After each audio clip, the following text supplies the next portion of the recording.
Welcome back to Spoil Flicks. Today I will show you an action-adventure film from 2015, titled Chronicles of the Ghostly Tribe. Spoilers ahead. Watch out and enjoy. Many times through the years, strange things have been found in China during various excavations, from bones that don't belong to any known creature, not even dinosaurs, to thousand-year-old bodies with the skin and flesh still intact. One of the scientists involved is Professor Yang Chelin, who in 1978 inaugurates Post 749 in the Kunlun Mountains, a special team dedicated to specifically finding out the secret behind all these mysterious discoveries. It is now 1979, and Hu Baiyi is one of the many soldiers working hard in the excavation. The job is exhausting and he often falls from sheer fatigue, but the professor's daughter Yang Ping is always there to support him and help him regain his strength. When Hu Baiyi met her for the first time, he felt like she had known her for a long time. The two of them have a bond that makes his friend Kang Sun jealous. After the team retrieves another giant skull from an unknown beast, the cave begins shaking and suddenly it explodes, destroying their whole camp.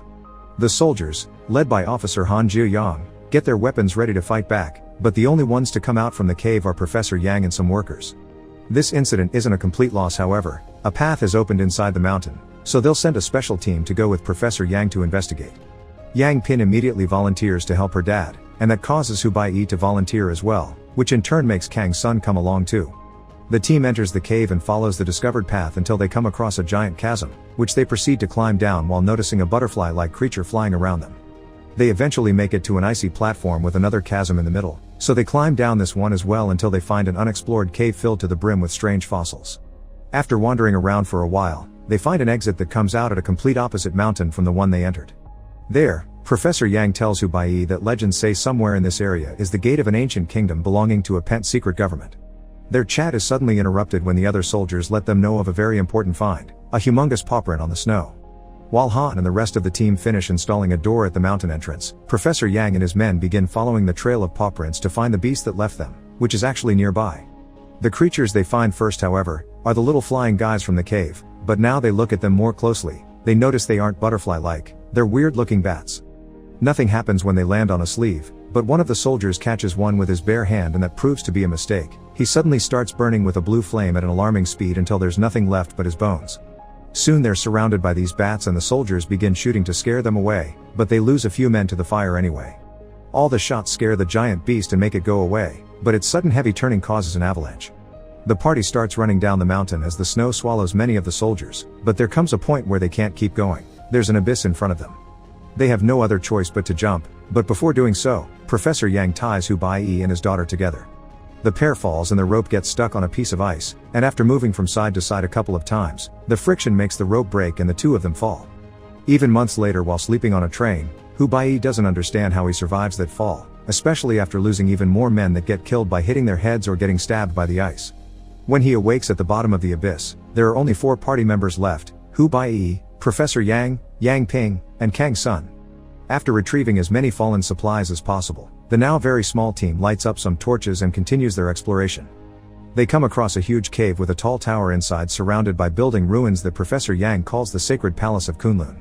The tower is said to have 9 levels where demon creatures have been sealed, and it's what Professor Yang has been looking for all this time. He gets on his knees in a sign of reverence, then lights up a candle waiting at some sort of altar, which creates a freaky tall flame that causes a bunch of bats to show up and surround the tower with a red glow. Professor Yang believes Hu Baiyi and his daughter can open the tower door, so he sends them, and when they walk in hand, the professor's theory shows to be true. The door opens and starts glowing as a light appears at the top of the tower, summoning a bunch of spirits that fill the room. But all of it suddenly goes away when Kang Sun puts out the candle, not liking the idea of opening the gates of the devil. The cave is beginning to collapse, so the group gets going before they are reached by the rocks or the bats, who are now chasing after them. Kang Sun sacrifices himself and stays behind to serve as bait, getting killed by the bats' blue fire and taking out a bunch of them when his body explodes. There's still a bunch of bats free though, and they go after the remaining trio, who at least have put some distance between them. They find an exit but they can't go much further. It takes them to a high edge behind a waterfall. The bats catch up and, as Hu Baiyi tries to fight them off with a torch, they manage to bite him and start a fire on his shoulder. Yang Ping pushes him off the edge so he falls into the water to put the fire off, and she and her dad quickly follow. Hu Baiyi and Yang Ping find each other underwater but are quickly pushed apart by another giant dinosaur-like creature that captures Yang Ping in its mouth and takes her away. Devastated, Hu Baiyi swims out of and makes his way back to base under freezing temperatures. The burn on his shoulder is taken care of while Officer Han tells him they've found all the party's bodies except Yang Ping's and the professor's, Hu Baiyi is the only survivor. He decides to quit this life and return home, but on the train ride, he keeps imagining Kang's son is there with him and disappointing himself when the illusion goes away. Hu Baiyi gets out at a train station near the countryside and is picked up by his new employer Mr. Wang, unaware that Officer Han and scientist Chen Dong are looking for him. The year is 1982 now, and Hu Baiyi begins working at Mr. Wang's library, which makes for a very peaceful life. When they go to have lunch together, Mr. Wang takes him to a local restaurant where Hu Baiyi is shocked to reunite with childhood friend Wang Kexuan, who works there as an entertainer. Hu Baiyi suspects Mr. Wang has taken him there on purpose. While working at the library, Hu Baiyi finds a book of Professor Yang's research that even includes an illustration of the Demon Tower, making realize opening it has always been the professor's goal, and he also has always known Hu Baiyi and Yang Ping could do it, which is why he tried to keep them together and safe. Meanwhile, at post 749, the explorers found a coffin with a living woman inside that looks just like Yang Ping but calls herself Shirley. She seems to have some mysterious powers that she can't control but no memory of Yang Ping, so for now, they'll keep her locked and under constant watch while they offer her treatment. Back to Hu Baiyi, he keeps receiving Professor Yang's books at the library with specific pages marked for him. With Wang Kexuan's support, he becomes obsessed with these legends and spends months studying them, helping him understand the real story behind them. There used to be a humanoid race from the demon's world, whose ancestors came from Saturn. They're the successor of both demon and man, and the tower is their legacy. There were supposed to be guards protecting the tower, but 10,000 years ago, this race disappeared from Earth because humans finally broke out from demons' control. There are some questions he can't still find answers to, however, like why he and Yang Ping could open the tower, why the professor wanted to open it in the first place, and who keeps sending him all these books. 3 years later, in 1985, Officer Han is shocked to learn his team has found Professor Yang alive in the mountains, hiding inside a cave. Meanwhile, in West China, Oil City finds itself under the attack of the mysterious giant beasts. They destroy everything on their path, leaving nothing behind but ruins. Professor Yang tells Han that this must be the consequence of having opened the tower, so he goes to the area to investigate. This incident seems to have awoken Hu Baiyi's shoulder scar, which starts bothering him often, and his visit to the doctor causes him to appear on the system, which gives away his location to Han.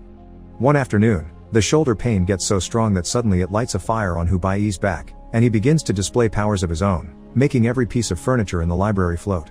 Mr. Wang shows up, treating this as if it was perfectly natural, and explains that because of the bad attack, Hu Baiyi's blood has been contaminated by a demonic force that now gives him powers but could drag him to hell. Hu Baiyi doesn't understand how Mr. Wang knows all this, so he uses his own powers to transform the library into an old tomb and reveal he's the protector of Prince Yi of Su Lin Nation. There are protector spirits here too, like there had been back at the tower, including Kang's sons. Mr. One explains that Prince Yi was Hu Baiyi's predecessor and he had been the one to lead mankind against the technologically advanced demon race that had taken over Earth. Prince Yi used his own body to seal the tower, and most demons left the planet, although a few of them hid and took human form, even going as far as marrying humans themselves. They want Hu Baiyi because as a descendant, he's the only one that can open the tower and free the demons again. At post 749, Officer Han is furious to learn that his team has lost Professor Yang, but some sudden news changes his mood for the better. Shirley has woken up and claims she has her memories back, so she wants to go looking for her father together with Hu Baiyi. Han travels to the library to recruit him, but Hu Baiyi refuses to get back in action after seeing so much death during the last mission. He quickly changes his mind, however, when he learns about Shirley since he misses Yang Ping terribly. Mr. Wang thinks it's a bad idea for him to go when demons want to capture him to reopen the tower, but Hu Baiyi wants to understand how Yang Ping has come back to life, and now the beast spirits are attacking the prince's tomb too, so something needs to be done about it at the source. Hu Baiyi leaves the library with Wang Kexuan, who wishes to help.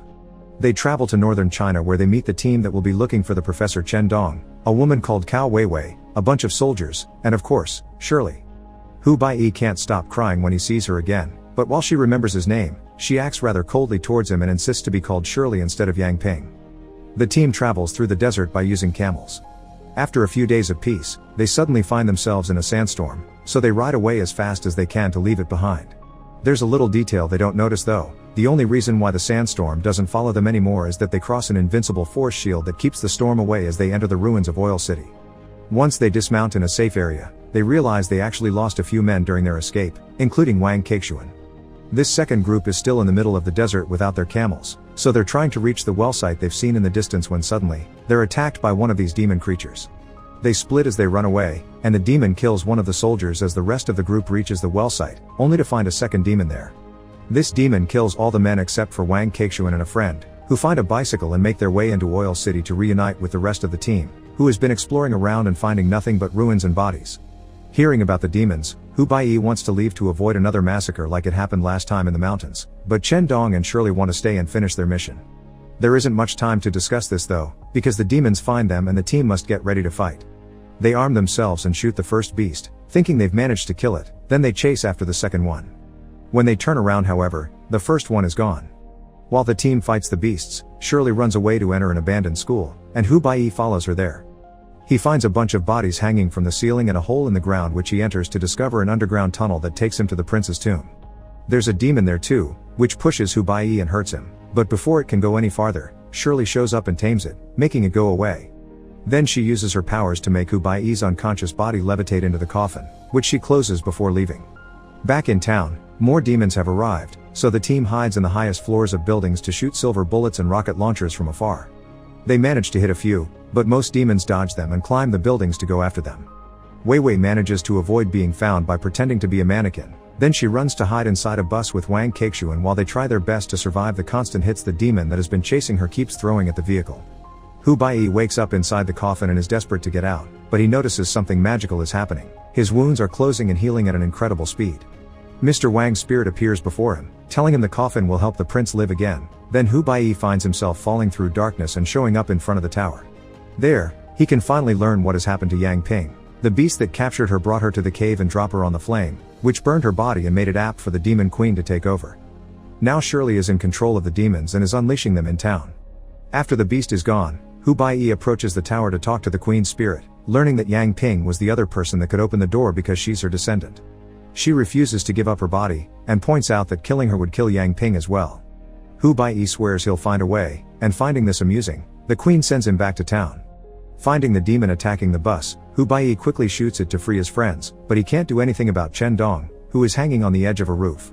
The demons keep coming after him, but Shirley needs him to open the tower door so she jumps in his defense, throwing a car at the beast to make them go away.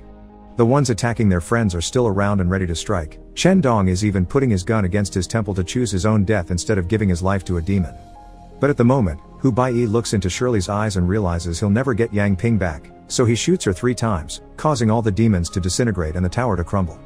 Admitting Hu-Bai is the only one with the power to kill her, Shirley kisses him before falling unconscious and transforming back into Yang Ping. Hu-Bai cries over her death, but Yang Ping suddenly speaks and expresses how glad she's to see him one more time, so Hu-Bai picks up her body and takes it to the prince's coffin, hoping to heal her. He lays down with her inside, and as he touches her forehead with his, he gets a vision of her memories. Yang Ping had powers since she was a little kid, including the ability to bring beings back to life, but her mother forbid them to use them.